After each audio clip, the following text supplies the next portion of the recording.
మరి ఈ పిచ్చి నా కొడుకులు ఎందుకు రాస్తున్నారండి? Get out from my debate. Get out. Get out. You first get out. మీరు మాట్లాడినటువంటి ఆ పిచ్చి నా కొడుకులు అనే పదం వెనక్కి తీసుకొని ఉంటే ఇంత రభస జరిగి ఉండేది కాదేమో. ప్రభుత్వం బ్రీఫింగ్ ఇయ్యనప్పుడు మరి రోజంతగా తప్పుడు ప్రచారం చేసిన ఈ పిచ్చ నా కొడుకుల్ని ఏం చెయ్యాలి?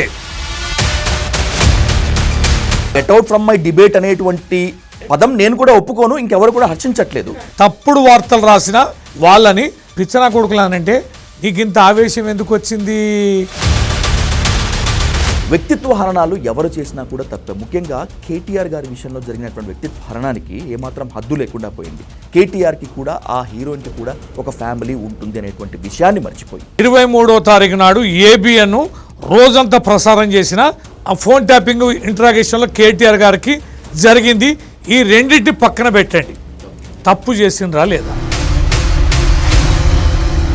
రాధాకృష్ణ, నువ్వెంత, నీ బతుకెంత, నా వెంట్రుక ముక్కతో సమానము. నీలాంటి రాధాకృష్ణలు ఇంకొక 100 మంది వచ్చినా నన్ను ఏం చేయలేరు, నాకు తెలంగాణ ప్రయోజనాలే ముఖ్యమని గర్జించిన కేసీఆర్ అదే ఆంధ్రజ్యోతి ఆఫీస్లో అగ్ని ప్రమాదం జరిగితే ముఖ్యమంత్రి హోదాలో వెళ్ళి కలియ తిరిగి వచ్చారు. బొగ్గు కుంభకోణము, కాంగ్రెస్ మంత్రులపై విషప్రచారము తెరమరుగు చేయటానికే ఉన్నట్టుండి ఈ ఫోన్ ట్యాపింగ్ ఎపిసోడ్ తెర మీదకు తీసుకువచ్చారు అనేటువంటిది మీ పార్టీ చేసినటువంటి ఆరోపణ. నీకు చేతకాక దొరకక లీగల్గా యాక్షన్ తీసుకునే అవకాశం లేక కవితకు భయపడుతున్నారా? కవితను మెయిన్ స్ట్రీమ్ మీడియాలో కానీ సోషల్ మీడియాలో కానీ టార్గెట్ చేస్తే కేసీఆర్ కేటీఆర్ అవినీతి మొత్తం అంతా బయట పెడుతుంది, అప్పుడేం మాట్లాడలేము, తలెత్తుకోలేము అని చెప్పి భయపడిపోతున్నారా? ఎక్కడైనా అన్న మీద కొట్లాడంగా చూస్తాం, కుటుంబ సభ్యుల మీద కొట్లాడంగా చూస్తాం. కన్న కూతురు కన్న తండ్రి మీద పోరాటం చేయంగా ఎక్కడన్నా చూసారా? ఎంపీగా ఇస్తే రెండోసారి గెలవలేదండి. గొప్ప సీఎం అయ్యే రాజకీయ చిత్రత ఉంటే నాయకురాలు జాగృతి ఎక్కడ పోయిందండి? Get out from my debate. ఓ నికార్సన తెలంగాణ ఉద్యమకారుణ్ణి ఓ జర్నలిస్ట్ అవమానించిన తీరు ఇది.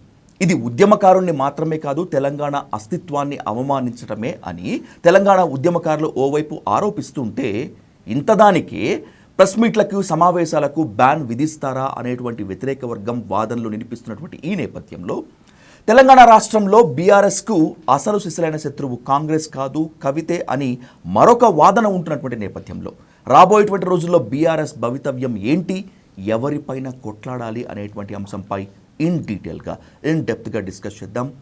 లెట్స్ ఇన్వైట్ ఎమ్మెల్సీ తక్కేళ్లపల్లి రవీందర్ గారు on to the dial news hot seat with Vijay సాధు. రవీందర్ గారు నమస్తే. నమస్కారం. ఫస్ట్ వివాదం నుంచే ప్రారంభిద్దాం.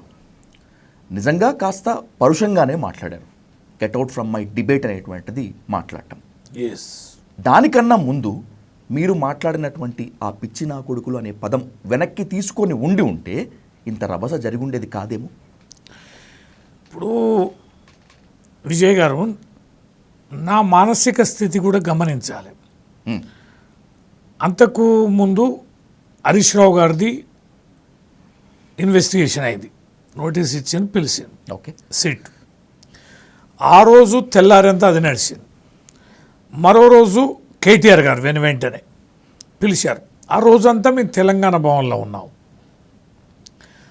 ఏది రాధాకిషన్ రావుతో 1-to-1 అయిందని, హీరోయిన్లకు సంబంధించిన ఫోన్లు నెంబర్లని ముందు పెట్టారని, వ్యాపారస్తుల నెంబర్లు ముందు పెట్టారని, బెదిరించి వసూలు చేసినాయని కూడా ముందు పెట్టారని విపరీతంగా టెలికాస్ట్ చేస్తున్నారు. ఓకే, టీవీలలో.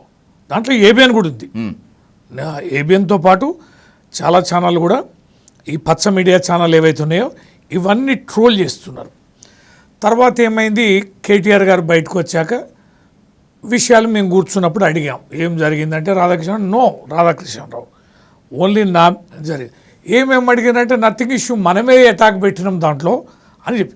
అంటే రోజంతా హరీష్ రావు గారి మీద పెట్టింది, రోజంతా కేటీఆర్ గారి మీద టీవీలలో జరిగినటువంటి వార్తలు ఏవైతే ఉన్నాయో అవి లీకేజ్ ప్రసారాలు అనేటివి అర్థమైనాయి. ఓకే, కనుక మాకు కోపం ఉంది, ఆవేశం ఉంది, చాలా ఉద్విగ్న వాతావరణంలో ఉన్నాం. నేను చాలా కీలకమైన వ్యక్తిని. పార్టీ జనరల్ సెక్రటరీని, ఎగ్జాక్ట్లీ ఉద్యమకారుని, అవును. లెజిస్లేటర్గా ఉన్నా. నాన్న గత 3 రోజుల నుంచి ఈ యొక్క ఏబిఎన్ వాళ్ళు తీవ్రంగా ఒత్తిడి చేసి రావాలని పిలిచారు ఆ డిబేట్కి. వాళ్ళ ఒత్తిడి మేరకే నేను అనివార్యంగా మాట ఇచ్చాను, పోయాను. నేను పోయినాక జరిగిన చర్చ ఏంది? ఆయన అనడమే, రవీంద్రరావు గారు ఈ దేశంలో ఏ ప్రభుత్వం మీద రానన్ని విమర్శలు మీ ప్రభుత్వం మీద వస్తున్నాయి, ఎందుకు వస్తున్నాయి ఇన్ని ఆరోపణలా అని ఆయనే కొంచెం స్ట్రాంగ్గా ఓ డోస్ ఇచ్చినట్టు మాట్లాడారు.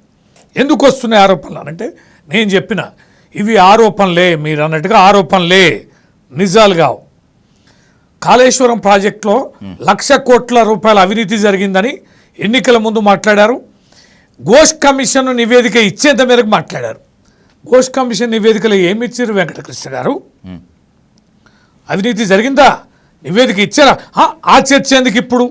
కాళేశ్వరం ఇంకో రోజు మాట్లాడదామంటే మీరు అన్నారు కదా మీ మీదనే ఎందుకు ఆరోపణలు వస్తున్నాయని. మరి ఘోష్ కమిషన్లో చెప్పలే కదా, అంటే ఆరోపణలే కదా, నిజాలు కావని తేలిపోయింది కదా. నెంబర్ 1.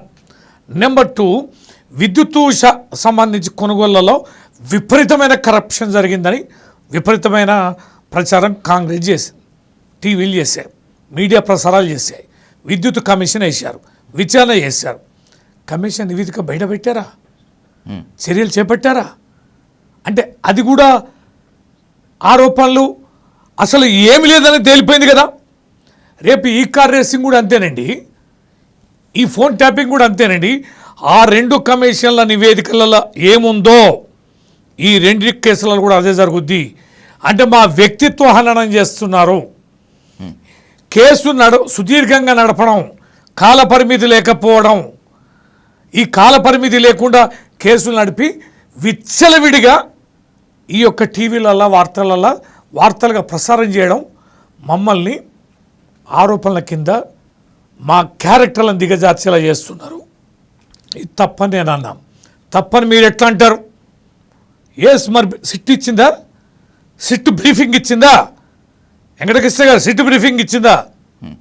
సిట్ బ్రీఫింగ్ ఇచ్చిందని మీరు ఎట్లా అంటారు? సిట్ బ్రీఫింగ్ ఇవ్వనప్పుడు, కాంగ్రెస్ పార్టీ బ్రీఫింగ్ ఇవ్వనప్పుడు, ప్రభుత్వం బ్రీఫింగ్ ఇవ్వనప్పుడు మరి రోజంతగా తప్పుడు ప్రచారం చేసిన ఈ పిచ్చనా కొడుకుల్ని ఏం చెయ్యాలి అని నేను అన్నా. ఆయనే అన్నాడు కదా, లీకేజ్ వార్తలకు ఎవరిచ్చారు మీరు సిట్లు ఎట్టా అంటారని. లీకేజ్ వార్త ఎవరు ఇవ్వలేదండి. ఇష్టం వచ్చినట్టు ప్రసారం చేస్తారా? క్యారెక్టరైజేషన్ చేస్తారా? వ్యక్తిత్వ హననం చేస్తారా? అన్నప్పుడు పిచ్చనా కొడుకులు ఎందుకు ఈ వార్తలు రాస్తుండ్రు అన్న. నిజంగా నిజాయితీగా చెప్పుకోవాలంటే మీ ఆవేదనలో, మీ ఆవేశంలో అర్థం ఉంది. ఎందుకు ఉంది అంటే, ఒక జర్నలిస్ట్గా ఆన్ రికార్డ్గా చెప్తాను, వ్యక్తిత్వ హరణాలు ఎవరు చేసినా కూడా తప్పే. ముఖ్యంగా కేటీఆర్ గారి విషయంలో జరిగినటువంటి వ్యక్తిత్వ హరణానికి ఏమాత్రం హద్దు లేకుండా పోయింది. ఏ హీరోయిన్ కంప్లైంట్ ఇవ్వలేకపోయినా, ఏ heroine off the record complaint ఇవ్వకపోయినా కూడా కొన్ని ఛానల్స్, కొన్ని మీడియా చాలా దుర్మార్గంగా దుష్ప్రచారం చేశాయి. కేటీఆర్కి కూడా, ఆ హీరోయిన్కి కూడా ఒక ఫ్యామిలీ ఉంటుంది అనేటువంటి విషయాన్ని మర్చిపోయి. కానీ మీరు ఆవేశపడి మాట తులన వెనక్కి తీసుకొని ఉంటే బాగుండేదేమో అనేటువంటిది నా అభిప్రాయం కూడా. మేడం, మీరు విజయ్ గారు పోయే ముందు కేటీఆర్ గారు ప్రెస్ మీట్ పెట్టారు. దాంట్లో అన్నారు, నేను ఒక ఉద్యమకారిని, కేసీఆర్ గారి బిడ్డని, మహోన్నతమైన నాయకుని కొడుకుని హీరోయిన్లో తొలగిగులు పెట్టారు, బెదిరించి చేశామన్నారు, ఇతరుల స్త్రీల యొక్క కుటుంబ సభ్యులై పెట్టినాం, ట్యాపింగ్ చేసినామని అన్నారు, డ్రగ్స్ దందా అన్నారు, డ్రగ్స్ ఉన్నది అన్నారు. ఇన్ని రకాలుగా చేస్తే నేను మనిషినే కదా, నా కుటుంబం ఉంది కదా అన్నప్పుడు సుదీర్ఘకాలం ఈ పార్టీలో పనిచేస్తున్నామని, వందలాది వేలాది ఉద్యమ కార్యక్రమాల్లో పనిచేసిన వాళ్ళు ఎగ్జాక్ట్లీ మా మనసు ఎంత పోషించాలి. తర్వాత నేను అన్నది తప్పు కాదనేది నేను ఫీల్ అవుతున్నా. అదే రోజు మీరు తీయండి, రికార్డ్స్ తీయండి, 23వ తారీఖు నాడు ఏబిఎన్ రోజంతా ప్రసారం చేసిన ప్రసారాలు, ఆ ఫోన్ ట్యాపింగ్ ఇంట్రాగేషన్లో కేటీఆర్ గారికి జరిగింది. ఈ రెండింటి పక్కన పెట్టండి, తప్పు చేసినరా లేదా. మిగతా 2-3 ఛానళ్ళు కూడా ఈ రకంగా ప్రసారాలు చేశాయి, తప్పుడు వార్తలు ప్రసారాలు చేసినరా లేదా. నేను తప్పుడు ప్రసారాలు చేసిన ఈ పిచ్చనా కొడుకుల పైన ఏ రకమైన చర్యలు చేపట్టాలనేది నేను తప్పుడు పదం అనుకోవడాలే. తెలంగాణలో మేము మాట్లాడగలిగే సాధారణమైన భాష. ఈ ఏబిఎన్ కానీ ఈ ఆంధ్రజ్యోతి కానీ పేపర్లు దిద్దామా, టీవీలు దిద్దామా, వారి భాషను దిద్దామా, వారు రాసిన రాతల్ని దిద్దామా? మీరు చేస్తేనేమో సంసారమా, మేము చేస్తేనేమో ఈ రకంగా వేసుకో డ్రాప్ చేసుకో. నేను కూడా అంటున్నా, మీరు ఇంతకుముందు అంటున్నారు విజయ్, నేను కూడా అంటున్నా. ఏమంటున్నా? రవీంద్రరావు గారు మీరు మాట్లాడడం నాకు నచ్చలేదు, దయచేసి ఉపసంహరించుకోవాలని మీరు అనగానే నేను ఉపసంహరించుకోను అని అన్నాను. మీరు లెజిస్లేటరు, మీ విజ్ఞతకు వదిలేస్తున్నా అని ఒక మాట నువ్వెందుకు అనలే? అని ఉండాల్సింది. ఎందుకనలే? No doubt, get out from my I'm the guest కదా. Get out from my debate అనేటువంటి పదం నేను కూడా ఒప్పుకోను, ఇంకెవరు కూడా హర్షించట్లేదు. I'm the guest. నీ గెస్ట్ని, ఈ రాష్ట్రంలో ఒక ప్రముఖమైన నాయకుడిని, నేను శాసన మండలి సభ్యుని, లెజిస్లేటర్ని, తెలంగాణ ఉద్యమకారుణ్ణి నన్ను పట్టుకొని నువ్వు గెట్ అవుట్ అని ఎందుకు అనాలి? నా విజ్ఞతకు ఎందుకు వదిలేయాలి? ఎగ్జాక్ట్లీ. లేదా నన్ను కట్ చేయొచ్చు కదా. ఇక నేను మీతో డిబేట్ చేయలేనండి రవీంద్రరావు గారు, ఇంత మాట అన్నాక మీతో డిబేట్ చేయలేను అని నువ్వు నన్ను కట్టనయ్యాలి. కట్ చేయలే, నా విజ్ఞతకు వదిలేయలే. తర్వాత నిన్ను కాదు నేను అన్నది, నీ ఛానల్ కాదు నేను అన్నది. తప్పుడు వార్తలు రాసిన వాళ్ళని పిచ్చనా కొడుకులానంటే నీకు ఇంత ఆవేశం ఎందుకు వచ్చింది వెంకటకృష్ణ? అంటే సెగ నీకు తగిలిందన్నట్టు కదా. ఈ పర్యవసానాల్లో భాగంగా భారత రాష్ట్ర సమితి సమావేశాలకు, ప్రెస్ మీట్లకు, కార్యక్రమాలకు ఇక రాబోయేటువంటి రోజుల్లో ఏబిఎన్ రిపోర్టర్లకు, ప్రతినిధులకు నిషేధము, నో ఎంట్రీ అని చెప్పడం సబబేనా? ఇది పత్రికా స్వేచ్ఛను ఒక రకంగా దాడి కాదా? ఇది హెచ్చరిక. ఇది హెచ్చరిక. ఈ రకంగా వ్యవహరించే ఏ మీడియాకైనా ఒక హెచ్చరిక. మీరు తీయండి విజయ్ గారు, అన్ని ఛానల్స్, చాలా ఛానల్స్, యూట్యూబ్ ఛానల్స్ కానీ మీలాంటి ఛానల్స్, చాలా ఛానల్స్ కూడా దీని మీద చర్చ చేస్తాయి. కామెంట్లు తీయండి, వేలు లక్షలు వ్యూస్ తీయండి, లక్షలు వేల ఆ కామెంట్లన్నీ చదవండి. చదివినప్పుడు అది ప్రజాభిప్రాయం కదా విజయ్ గారు, ప్రజాభిప్రాయం కదా. ఈ ప్రజాభిప్రాయాన్ని మేము గౌరవించాలి కదా. ఈ గడ్డ మీద మా వ్యక్తిత్వ హననాన్ని, ఇంత పెద్ద రాజకీయ పార్టీని, ఈ రాష్ట్ర సాధన కోసం పోరాటం చేసిన ఒక నేతల్ని మూలాలతో సహా పెకిలించే రీతిలో మీ కుట్రలు, మీ చేష్టలు, మీ ప్రసారాలు మా కుటుంబాల్ని చీల్చే చెండాడి, భార్యాభర్తలు కానీ పిల్లలు తండ్రి కానీ మొఖాలు చూసుకోలేనంత హీన స్థితికి ఛిద్రం చేస్తున్న మిమ్మల్ని ఏం చేయాలి? ఏ రకమైనటువంటి చర్యలు చేపట్టాలి? మేము ఆంధ్రాకి వచ్చామా? ఆంధ్రాలో వ్యాపారాలు చేస్తున్నామా? ఆంధ్రాలో ఏమన్నా మాట్లాడుతున్నామా? ఆంధ్ర రాజకీయాలు మాట్లాడుతున్నామా? 10 సంవత్సరాల మా సంయమనం చూడలేదా? 10 సంవత్సరాల మా ప్రేమను మీరు చూడలేదా? 10 సంవత్సరాలు మీకు అండగున్న విధానం చూడలేదా? బ్రహ్మాండమైన అధికారంగా కట్టబెట్టారు కదా. ఏ ఆంధ్ర వ్యాపారస్తుని కానీ, ఏ ఆంధ్ర ఆ ప్రాంత బిడ్డని కానీ ఈ గడ్డ మీద అవమానపరిచినట్టు, ఆస్తులు దోచుకున్నట్టు, ఇబ్బందులు పెట్టినట్టు, వారి సౌఖ్యాలకి, ఆస్తులకి చిన్న ఇబ్బంది కలిగించినట్టు ఎక్కడన్నా ఉందా విజయ్ గారు? లేదు. మీకు స్వేచ్ఛ ఉందని ముఖ్యమంత్రిని పట్టుకొని, మంత్రులను పట్టుకొని, ఓ రేవంత్ రెడ్డి గారు మాకు పడపోవచ్చు కదా, రేవంత్ రెడ్డి గారి మీద రాస్తారు. ఎవరింటికో పోతుండని ఒక మంత్రి మీద రాస్తారు. ఐఏఎస్ అధికారులంటే ఈ దేశంలో అత్యంత ప్రివిలేజ్ కలిగిన ఐఏఎస్ అధికారులు, మహిళా అధికారుల మీద విచ్చలవిడిగా రాస్తారా? ఎవరిచ్చారు మీకు స్వేచ్ఛ? ఇది మంత్రులు మా జీవితాలు మొత్తంగా కూడా కరగ తీసుకుంటే ఈ స్థాయికి వస్తామండి. ఎన్ని కష్టాలు, ఎన్ని త్యాగాలు, ఎన్ని పోరాటాలు, ఎన్ని ఆరాటాలు, ఎన్ని రకాలుగా మా వయస్సుని, ఆరోగ్యాన్ని, ఆ డబ్బుని ఖర్చు పనంగా పెడితే ఈ స్థాయికి రాజకీయాలు వస్తామండి. 1 నిమిషంలో తుచ్చేస్తావా? 1 నిమిషంలో గెట్ అవుట్ అంటావా? నాకు తెలిసిన నికార్సైన ఉద్యమకారుల్లో, నిజాయితీగా గుండె లోతుల్లోంచి మాట్లాడే వ్యక్తుల్లో మీరు ఒకరు కాబట్టి రవీంద్రరావు గారు, ఒక ప్రశ్న నికార్సుగా, నిక్కచ్చిగా, నిజాయితీగా మీ ముందు ఉంచుతాను. దానికి ఖచ్చితంగా మీరు సమాధానం చెప్పాలి. తెలంగాణ ఉద్యమ సమయంలో ఇదే ఆంధ్రజ్యోతి తెలంగాణ ఉద్యమం పైన అక్కసు కక్కుతోంది, విషపురాతలు కక్కుతోంది అని చెప్పి సాక్షాత్తు కేసీఆర్ గారే, రాధాకృష్ణ నువ్వెంత, నీ బతుకెంత, నా వెంట్రుక ముక్కతో సమానము, నీలాంటి రాధాకృష్ణలు ఇంకొక 100 మంది వచ్చినా నన్ను ఏం చేయలేరు, నాకు తెలంగాణ ప్రయోజనాలే ముఖ్యమని గర్జించిన కేసీఆర్ అదే ఆంధ్రజ్యోతి ఆఫీస్లో అగ్ని ప్రమాదం జరిగితే ముఖ్యమంత్రి హోదాలో వెళ్ళి కలియ తిరిగి వచ్చారు. ఈ రెండింటిని పోలిక చూసుకుంటే ఇదే తెలంగాణలో చాలామంది ఒక ప్రొవర్బ్ చెప్తున్నారు, దొంగలు కలిసి ఊళ్ళు పంచుకుంటుండ్రు అని చెప్పి. అంటే బీఆర్ఎస్కు, కేసీఆర్కి, ఏబిఎన్ ఆంధ్రజ్యోతికి, ఆర్కేకి మధ్య గ్యాప్ వస్తే మాత్రం తెలంగాణ ప్రయోజనాలు గుర్తొస్తాయి, లేకపోతే మాత్రం గుర్తురావా? మీరు ఆన్ రికార్డ్ చెప్పాలి. ఇది తెలంగాణ ప్రజల యొక్క నైజం. మీరు దొంగలు అంటారా, ఇక మీరు ఏం భాష మాట్లాడుకుంటారా, మీ విజ్ఞతకు వదిలేస్తున్నా. నేను కాదు, ఇది నా పర్సనల్. ఎవరైనా కావచ్చు, విజయ్ గారు వారి మాట కావచ్చు, మీ విజ్ఞత కంటే వాళ్ళ మాట మీ నోటి నుంచి నేను విన్నా కాబట్టి నేను మిమ్మల్ని అంటే తప్పనిసరిగా what ever it is. Telangana బిడ్డలు ఆంధ్రకు పోయి ఎంతమంది ఉన్నతంగా ఎదిగినండి, రాజకీయంగా కానీ ఆర్థికంగా కానీ చూపిస్తారా?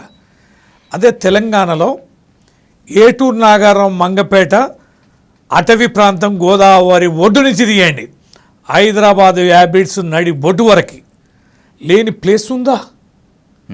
ఆంధ్ర ప్రాంతం నుంచి వచ్చి వ్యవసాయంలో కానీ మీరు హోటళ్ళు చూడండి, రైస్ మిల్లులు చూడండి, పెంకు ఫ్యాక్టరీలు చూడండి, మీరు ఇతర పరిశ్రమలు చూడండి, వస్త్ర వ్యాపారాలు చూడండి, హోటళ్ళు చూడండి, ఏ రంగమైన ఈ రంగం ఆ రంగం అని కాకుండా తెలంగాణ ప్రాంతంలో భూములు కూడా చూడండి, ఈ చుట్టూ హైదరాబాదు మొత్తం కూడా చూడండి, ఎవరి భూములు ఉన్నాయి, ఇన్ని ఉన్నా మేము జెలసి పడ్డమా? మా భూములు కొట్టేశారు అన్నామా? అన్ని వ్యాపారాలు మీకే అన్నామా?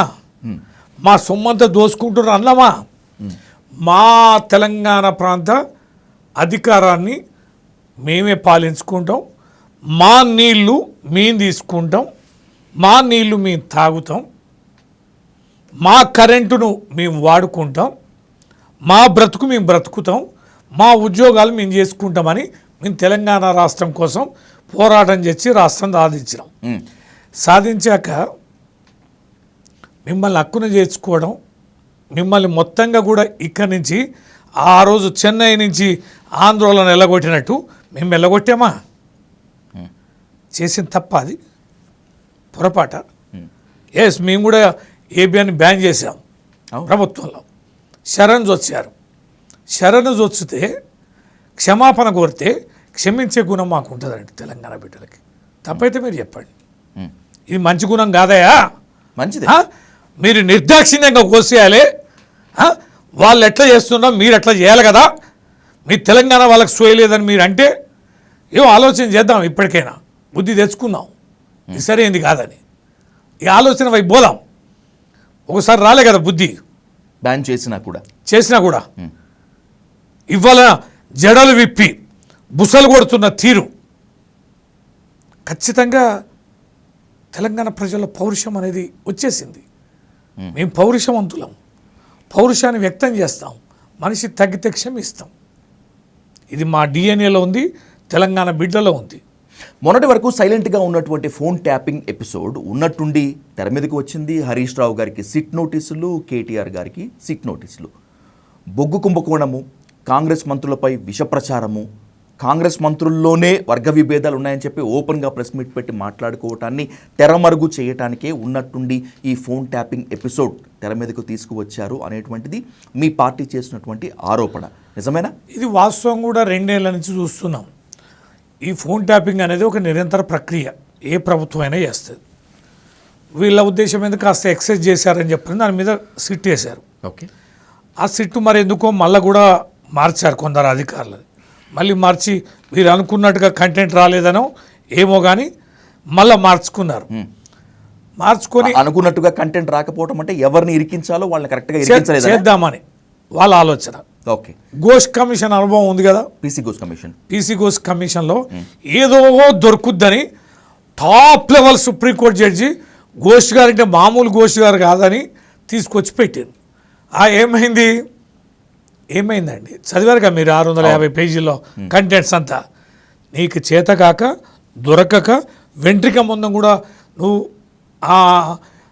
ఏది లీగల్గా యాక్షన్ తీసుకునే అవకాశం లేక సిబిఐకి అప్పచెప్పినావు. విద్యుత్ కమిషన్లు కూడా చాలా జరిగినాయి అనుకున్నారు. 1,35,000 కోట్ల రూపాయలు ఇన్ఫ్రాస్ట్రక్చర్ కోసం ఖర్చు పెట్టారు కదా, ఖచ్చితంగా ఇక్కడ దొరుకుతారని చెప్పని అది విద్యుత్ కమిషన్ ఆడ దొరకలే. దీంట్లోనన్నా దొరుకుదేమని మల్ల గుల్లాలు పడుతున్నారు, దొరకడాలే. కానీ కేసులు క్లోజ్ చేయొద్దు. వాళ్ళు ఎప్పుడో క్రైసిస్లో పడ్డప్పుడు పిలువాలి, డైవర్షన్ చేయాలి. నైని బొగ్గు గనుల టెండర్ సంబంధించి చాలా కీలకమైంది. దాదాపు 25,000 కోట్ల రూపాయల టెండర్కి సంబంధించి ఎక్సెస్ వేయించి వేలాది కోట్ల రూపాయల అవినీతికి పాల్పడే టెండర్ అది. ఈ బొగ్గుగన్ని కుంభకోణము ఒక ట్రయాంగిల్ లవ్ స్టోరీ లాగా తయారైంది రవీంద్ర గారు. సైట్ విజిట్ నిబంధన పెట్టింది బట్టి విక్రమార్కే, అది ప్రయోజనాల కోసం అని చెప్పి హరీష్ రావు గారు అంటారు. కాదు, హరీష్ రావు గారికి రేవంత్ రెడ్డి అల్లుడుగా చెప్తున్నటువంటి, బావమరిదిగా చెప్తున్నటువంటి సుజన్ రెడ్డి ఎవరో తెలియదా అని చెప్పి బట్టి విక్రమార్క ప్రెస్ మీట్ పెట్టి ఖండిస్తారు. అసలు కాంగ్రెసే లుకలుకలది సంబంధం అని చెప్పి ఏబిఎన్ రాధాకృష్ణ రాసుకుంటూ వస్తారు. ఎవరు నమ్మాలి, ఎవరు దోషులు ఇక్కడ? దీంట్లో క్లియర్గా హరీష్ రావు గారు చెప్పారు. హరీష్ రావు గారిని ఫాలో అయితే క్రాస్ వెరిఫై చేసుకుంటే అర్థమైంది. ఈ సైట్ విజిట్ అనేటువంటి ఒక కండిషన్ అనేది దేనికి అప్లై అయ్యిద్ది, దేనికి అప్లై కావాల్సిన అవసరం లేదనేది నిన్న చాలా క్లారిటీ ఇచ్చారు. ఫాలో అయితే అర్థమైంది అది. నెంబర్ 1. నెంబర్ 2 ఏంది, సైట్ విజిట్ అనేది కంట్రోల్లో ఉంటుంది.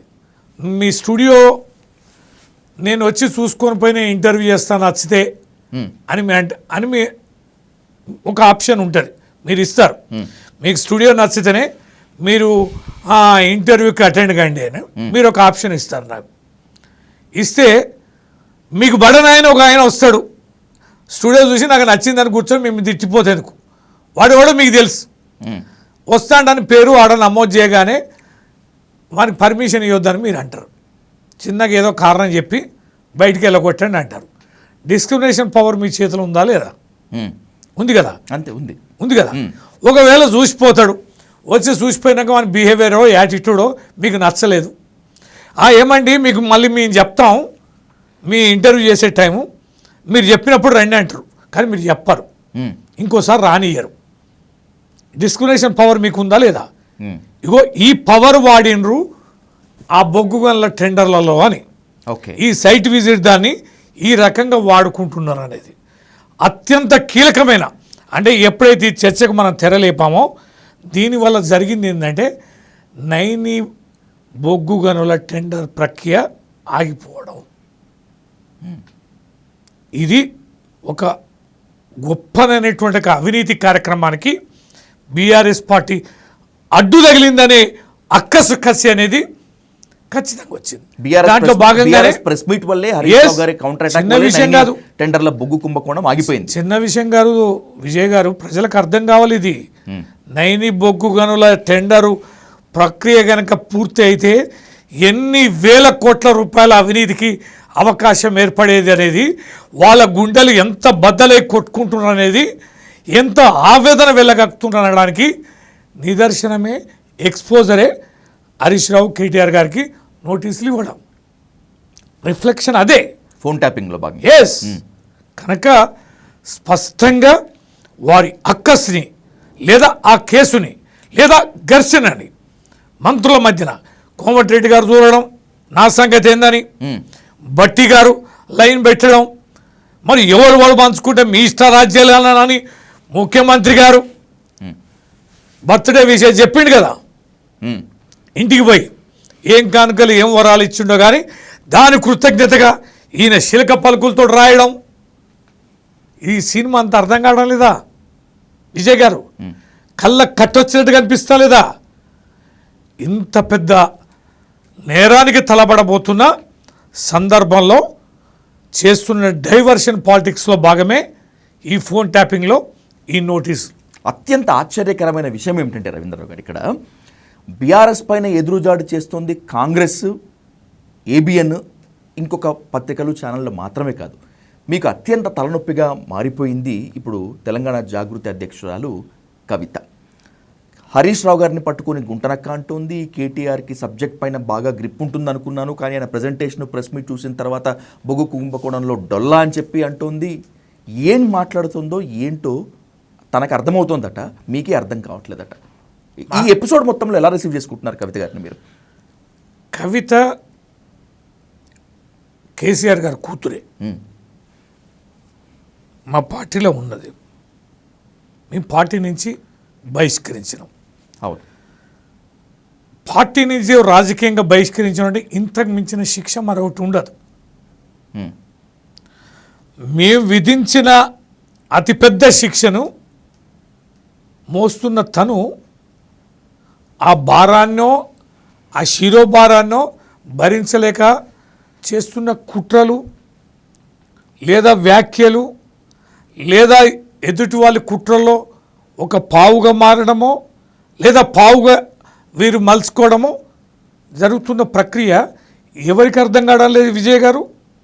ఈ రాష్ట్రంలో ఎవరికైనా అర్థం కాలేదనంటే మీ ఛానల్ తీసుకెళ్ళి మారుమూల పల్లెల్లో నిరక్షరాస్యులైన రైతులు లేదా పొలాలు కళ్ళాల దగ్గర పోయి మీ లోగో పెట్టి ప్రశ్నించండి. ఈమె వ్యాఖ్యల అంతరార్థం ఏంది, నిజాలేనా, ఈ వ్యాఖ్యలు ఎవరైనా ఉన్నారా అని మీరు అనండి. పామరుల నుంచి పండితుల వరకు ఒకే రకమైన సమాధానం లేకపోతే నేను దేనికైనా కవితను నడిపిస్తోంది రేవంత్ రెడ్డి. రేవంత్ రెడ్డి ఏం మాట్లాడితే ఏం మాట్లాడమని చెప్తే కవిత అది మాట్లాడుతోందని చెప్పి మీరు బీఆర్ఎస్ సీనియర్ నేతలు మొత్తం అంతా కూడా మాట్లాడుతున్నారు. కానీ మండలిలో ఆమె కన్నీళ్లు పెట్టి నేను ఎవరి ప్రయోజనాల కోసమో మాట్లాడటం లేదు, తెలంగాణ ప్రజల ప్రయోజనాల కోసం మాట్లాడుతున్నాను, వ్యక్తిగా వెళ్తున్నాను, శక్తిగా వస్తాను అని చెప్పి శపథం చేసింది ఆమె. దీనికి ఆమె 4 నెలల ముందు రాజీనామా చేసింది. ఆమె హౌస్లో అటెండ్ అయ్యి మొన్న మాట్లాడిన రోజుకి 4 నెలలు అయింది. తనే రాజీనామా పత్రం స్వయంగా ఇచ్చినాక మరి ఎందుకు ఆమోదించలే? రాజీనామా పత్రాన్ని ఆమోదించాలి కదా వెంటనే. ఎందుకు ఆమోదించలే? 4 నెలలు ఎందుకు ఆగారు? 4 నెలల వేతనం ఆమె అకౌంట్లో పడింది కదా, ఎందుకు పడింది? తర్వాత రాజీనామా చేసిన వ్యక్తి స్పీకర్ చైర్మన్ ఛాంబర్లో పోయి నా రాజీనామాను ఆమోదించండి అని అనాలి. సభలోకి రాజీనామా చేసిన వ్యక్తిని అనుమతించడంలో ఆంతర్యమేంది? ఇవన్నీ సీక్వెన్స్ కదా, ఇవన్నీ ఎవరు ప్రొవకేషనో తెలీదా? వీటి వెనక ఎవరుండో అర్థం కావడం లేదా? తెలంగాణ ప్రజలు అంత అమాయకంగా ఉన్నారా? 4 నెలలని ఆమోదించవు, ఆమోదించమని కూర్చోవు, చట్టసభలోకి అనుమతిస్తావు, హౌస్లోకి అనుమతిస్తావు, జీతం అకౌంట్లో వేస్తావు. దీని ఆంతర్యం ఏంటి విజయ్ గారు? వెనక ఎవరున్నారు? ఏదన్నా ఇప్పుడు వీళ్ళు నోటీసులు ఎట్లా ఇస్తున్నారో బీఆర్ఎస్ పార్టీలో ఒక ఇబ్బందికరమైన అంశం వచ్చినప్పుడల్లా కవిత గారు సీన్లోకి వస్తారు. ఒక ఎన్నిక వస్తుంది అనగానే కవిత గారు సీన్లోకి వస్తారు. అంటే ఈ మానసిక ధైర్యాన్ని కోల్పోయేలా ఎందుకు చేస్తున్నారు? ఇలా చేయడం వల్ల ఎవరికి కలిసి వస్తుంది? ఎవరి ఎజెండాలో ఇది భాగం అవుతుంది? ఎవరి అకౌంట్లో ఇది యాడ్ అవుతుంది? తెలీదా విజయ్ గారు? ఇప్పుడు నేను డబ్బులు మీ అకౌంట్లో వేస్తే మీకు యాడ్ అయినట్టు కాదా? ఏమోనండి నా అకౌంట్లో నేను ఏమన్నానా, నేనేమన్నా రసీదు ఇచ్చిందా, ఆ డబ్బులు ఎట్లొచ్చినాయో నాకేం తెలుసు, ఆ వేసిన సంగతి ఏందో అడుగుపోండి అంటే మిమ్మల్ని వదిలేస్తారా? మీరు బాధ్యులు గారా? మీ ప్రమేయం లేకుండా మీ అకౌంట్లో నేను డబ్బులు ఇస్తానా? జరిగేది అది. రైట్. ఓ ముఖ్యమైన 3 ప్రశ్నలతో ముగిస్తాను రవీందర్ గారు. కవిత తన మాటల దాడి, విమర్శల దాడి, ఆరోపణల దాడి రోజు రోజుకి పెంచుకుంటూ వెళ్తున్నారు ఆమె. ఎందుకంటే హరీష్ రావుని గుంటనక్క అనటం వరకే ఇప్పుడు ఆగారు, ముందు ఇంకెవరిని ఏమంటారో కూడా తెలియదు. టు బీ ఫ్రాంక్ మాట్లాడుకుంటే సంయమనం పాటించండి అనేటువంటి లైన్లో టీఆర్ఎస్ క్యాడర్, టీఆర్ఎస్ నేతలు ఉన్నారు. ఆమె రెచ్చిపోతున్నా కూడా ఏం మాట్లాడటం లేదు. I'm asking you very straightly, కవితకు భయపడుతున్నారా? కవితను మెయిన్ స్ట్రీమ్ మీడియాలో కానీ సోషల్ మీడియాలో కానీ టార్గెట్ చేస్తే కేసీఆర్, కేటీఆర్ అవినీతి మొత్తం అంతా బయట పెడుతుంది, అప్పుడేం మాట్లాడలేము, తలెత్తుకోలేము అని చెప్పి భయపడిపోతున్నారా? అట్లనైతే సస్పెండే చేయం కదా, భయపడితే సస్పెండ్ చేయం కదా. మేము కూడా పార్టీ తరపున తక్కువ రియాక్ట్ కాలే. ప్రతిసారి మా వాళ్ళు కూడా పార్టీ తరపున రియాక్ట్ అవుతున్నారు. పుదస్తమానం మా పని ఏందండి, మేము ఒక పెద్ద రాజకీయ పార్టీ. ఆమె జనం వెనక ఎవరున్నారు, శక్త వ్యక్త అంటే ఇప్పుడు ఎవరున్నారు ఏంటనేది ఇప్పుడు కనిపిస్తుంది కదా. ఎవరైనా బయటికి వెళ్తే ఓ 10 మంది యాడ్ అవుతారు. తర్వాత ఆమెనే మా లక్ష్యమా, ఆమెనే మాకు రోజు దినచర్యనా? మాకు పని లేదు, మాకు ప్రజా సమస్యలు లేవు, మా రాజకీయ పార్టీగా మాకేం కార్యక్రమాలు లేవు. ఓన్లీ కవిత గురించి మాట్లాడడమే మాకు పొద్దుస్తమానం మాకున్న పని. పొద్దుస్తమానం మాట్లాడడం అనట్లేదు, కానీ ఆమె రియాక్ట్ అయినప్పుడు కూడా మీరు అనుకున్నంత స్థాయిలో రియాక్షన్ ఇవ్వట్లేదు. ఏం అవసరం అండి, మీ పార్టీ నుంచి సస్పెండ్ చేసిన వ్యక్తి ఏం అవసరం అండి? మీరు ఇంకోటి, మాకు నష్టం కాదు, మాకు ఒక రకంగా ప్రజల్లో ఈ రకమైనటువంటి మహిళలు కూడా ఉంటారా, ఈ రకమైన కూతుర్లు కూడా ఉంటారా అని ప్రజలు ఆశ్చర్యపోతున్నారు. విజయ్ గారు సందర్భం వచ్చినప్పుడు ఇదేందనేది ప్రూవ్ అవుతుంది. కేసీఆర్ గారికి ఎంత జనాదరణ ఉంది, ఎంత ప్రాణం ఇస్తారో మీకు తెలియంది కాదు. ఒక్కసారి చూడాలి, దగ్గరగా చూడాలి, ఒక్క ఫోటో దిగాలని తోలని ఈ రాష్ట్రంలో కోట్లలో ఉన్నారు ప్రజలు, రాజకీయాలకు అతీతంగా ఉన్నారు. విజయ్ గారు అలాంటి మహా గొప్ప నేత పరిచయం ఉండడమే మహా గొప్ప అనుకుంటారు. నేను సీనియర్ లీడర్ని, 30 ఏళ్ళ నుంచి నేను రాజకీయాలు ఉన్నా. కేసీఆర్ అంటే మాకు ఒక వైబ్రేషన్, ఆయనను చూస్తుంటేనే మా కళ్ళల్లో నీళ్లు తిరుగుతాయి. ఆయన దగ్గర కూర్చున్నామంటే ఒక చిన్న విద్యార్థిలాగా మేము చేతులు కట్టుకొని ఎంతో వినయంగా ఉంటాం. అంతటి గొప్ప నేతగా మేము భావిస్తాం. ఆయన కడుపులో పుట్టిన బిడ్డ, ఆయన ఉండగా ఇంత వికృతంగా మాట్లాడితే సమాజం ఒప్పుకుంటుందా, స్వాగతిస్తుందా? ఎక్కడైనా అన్న మీద కొట్లాడంగా చూస్తాం, కుటుంబ సభ్యుల మీద కొట్లాడంగా చూస్తాం. ఈ దేశంలో కన్న కూతురు కన్న తండ్రి మీద పోరాటం చేయంగా ఎక్కడన్నా చూసారా? చూపించండి మీరు. కానీ రాబోయే రోజుల్లో కవిత స్టేట్మెంట్స్ ఖచ్చితంగా కేసీఆర్కి, ముఖ్యంగా బీఆర్ఎస్కు చాలా పెద్ద దెబ్బే తగిలేటట్లుగా నీచంగా అండి. బండకేసి కొడతారు. చిల్లర మనిషి మా తోటి పెద్ద దెబ్బ లేదు, బొబ్బ లేదు. సీఎం అవుతానంటున్నారా? ఏమైనా మాట్లాడు. పిఎం కూడా గమ్మని రాయండి, సీఎం ఎందుకండి, పిఎం గమ్మని రాయండి. ఎంపీగా ఇస్తే రెండోసారి గెలవలేదండి, ఏం మాట్లాడుతున్నది. గొప్ప సీఎం అయ్యే రాజకీయ చిత్రత ఉంటే నాయకురాలు జాగృతి ఎక్కడ పోయిందండి? ఎంతమంది జాగృతి బిడ్డలకి ఇష్టం వచ్చినట్టు వాడుకునే ఒక సంవత్సరాల తరబడి ఎవరి రాజకీయ భవిష్యత్తుని కాపాడింది, ఎవరిని ఆర్థికంగా ఇష్టమంది అనాథల్లాగా వదిలేసింది కదా. ఆమె నమ్ముకున్న ఒక్క నాయకుని పేరు చెప్పండి. కవిత వల్ల నేను బాగుపడ్డాన ఒక్క నేత పేరు చెప్పండి. ఈ రాష్ట్రంలో ఆమె ఎంట నిలిచిన ఒక్క నాయకుని పేరు చెప్పండి. జుగుప్సాకరమైన అవినీతి కార్యక్రమాలు ఆమె చేసి ఇవాళ అబండాలు వేస్తే నిలవదండి, అది నిలవదు కాక నిలవదు. నీ సొంత నిజామాబాదులు నిలవదా? అంత గొప్ప అవకాశం పదవి ఇస్తే ఎవరో కుట్రలు పన్నిండ్రు, ఎవరో నన్ను ఓడించిండ్రు, నాకు ఎవరు వేసిందంటే మరి నువ్వేం లీడరు? ఏ లీడర్కి సవాల్ లేదండి. నన్ను ఎమ్మెల్సీ రాకుండా ఉండడం కోసం కూడా చాలామంది కుట్రలు కుతంత్రాలు చేశారు. ఎంత చివరి దానికి అడ్డుపడ్డారు, చాలాసార్లు అడ్డుపడ్డారు. ఆగిందా? తెచ్చుకుందా కదా, మా నాయకుడు ఇచ్చారు కదా.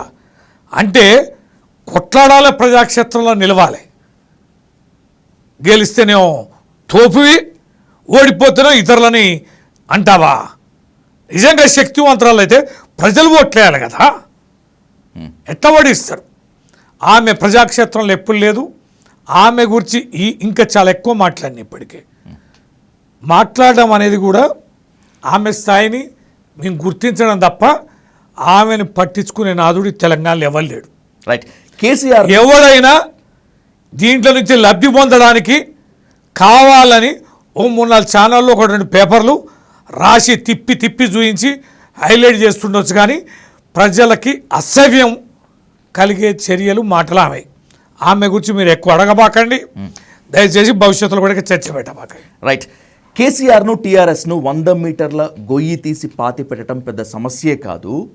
నారా చంద్రబాబు నాయుడు గారి శిష్యులు టీడీపీ కార్యకర్తలు గట్టిగా నిలబడితే అది నేను చేసి చూపెడతాను, యాక్టివేట్ అవ్వండి అంటూ తెలంగాణలో టీడీపీకి పిలుపునిచ్చారు కాంగ్రెస్ సీఎంగా ఉన్నటువంటి రేవంత్ రెడ్డి.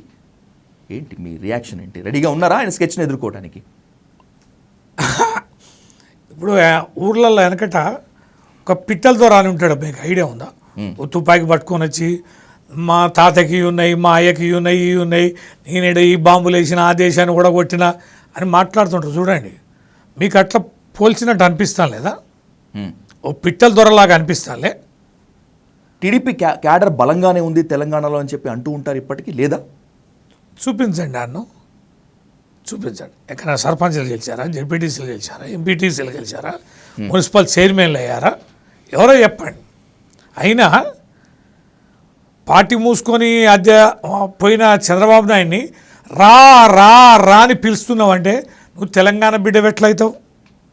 ఇవాళ గోదావరి నీళ్ళు, కృష్ణా నీళ్ళు బొక్క పెట్టుకొని విపరీతంగా ఇవాళ దోపిడీ చేస్తున్న చంద్రబాబు నాయుడిని ఇక్కడ నిలబెట్టుకుంటాం, వాళ్ళ గద్దెలు కట్టండి, తెలంగాణలో తెలుగుదేశాన్ని లేపుతామనే రేవంత్ రెడ్డిని తెలంగాణ ప్రజలు ఊరుకుంటారా? ఒక్క మాట నన్ను గెట్అవుట్ ఫ్రమ్ డిబేట్ అంటే 1000 మంది ఎట్లా వైబ్రేట్ అయ్యారండి. కారణం ఏం తెలుసా? ఈ చిల్లర ముఖ్యమంత్రి సమైక్యవాదులని, మన రాష్ట్ర అభివృద్ధికి ఆటంకపరిచే వాళ్ళని, మన నిధులని, మన భూములని, మన యొక్క నిధుల దోచుకోవడానికి ప్రయత్నం చేస్తున్న వారిని ఆహ్వానించే తీరు పట్ల వైబ్రేషన్ ఇవి. ఏమనంటే తెలంగాణ వాదన రెచ్చగొడతానంటే రెచ్చిపోరా ఇట్లా మాట్లాడితే? ఊరుకుంటారా ఎవరన్నా? కనుక పార్టీలో బలం లేక, మంత్రుల్లో ఐక్యత లేక, ప్రాభవాన్ని కోల్పోతున్న ఈ ప్రభుత్వాన్ని ఇంకా 3 ఏళ్ళు ఎట్లా నిలబెట్టాలి అనే దాంట్లో కేసీఆర్ గారికి వస్తున్న ప్రజాదరణ, మొన్న 4000 సర్పంచులు అలవోకగా గెలిచిన తీరు, ప్రజల్లో వస్తున్న ఈ యొక్క బీఆర్ఎస్ వైబ్రేషన్, కేసీఆర్ గారి రాకని ఆహ్వానిస్తున్న తీరుని తగ్గించడానికి తనకు తానే ఆపాదించుకొని మాట్లాడుతున్న తీరే అది. మేము చాలా స్ట్రాంగ్గానే ఉన్నాం, గట్టిగానే ఉన్నాం, వాళ్ళకంత లేదు అని మాటల్లో చెప్పి ఒక రకంగా వాళ్ళకి ధైర్యాన్ని నింపడానికి చేసిన ప్రయత్నమే తప్ప అది డొల్లతనము, బేలతనం అనేది చాలా స్పష్టంగా కనిపిస్తుంది. Right, I conclude with one important question. రాబోయేటువంటి 15 ఏళ్ళు మేమే ఇక్కడ ప్రభుత్వంలో ఉంటామని చెప్పి రేవంత్ రెడ్డి పదే చెప్తున్నారు యాజ్ అ చీఫ్ మినిస్టర్గా. టీఆర్ఎస్కు ఇక భవితవ్యం లేదు, ఉండదు. ఎప్పుడైతే బీఆర్ఎస్గా మారిపోయిందో ఇక పైకి లెగవదు అంటున్నారు. రాబోయేటువంటి రోజుల్లో ఖచ్చితంగా ప్రభుత్వం మేమే ఏర్పాటు చేస్తాం, బలపడతామని మీరు అంటున్నారు కదా. ఒకవేళ కనుక అదే నిజమైతే బీఆర్ఎస్ టీఆర్ఎస్గా మారుతుందా, లేకపోతే ఇంకేదైనా స్కెచ్ ఏదైనా ఉందా? చిన్న కంపారిజన్. ఇంతకుముందు మీతోనే నాన్న ఆ కవితకు అంత సినిమా లేదు, ఆమె గురించి ఇంకా అనవసరంగా చర్చ పెడతాను, ఎందుకు పెద్దగా చేస్తాను అని నేను అన్నా. ఇప్పుడు మేము కవితను ఎట్లా చూస్తున్నామో మమ్మల్ని రేవంత్ రెడ్డి అట్లా చూస్తాడు కదా, మరి మా గురించి చర్చ ఎందుకండి రేవంత్ రెడ్డికి? మేము లేవం కదా, 15 ఏళ్ళు కాదు 25 ఏళ్ళు నువ్వే కదా. మాకు అసలు ఏ రకమైన ప్రజాపాలన లేదు కదా.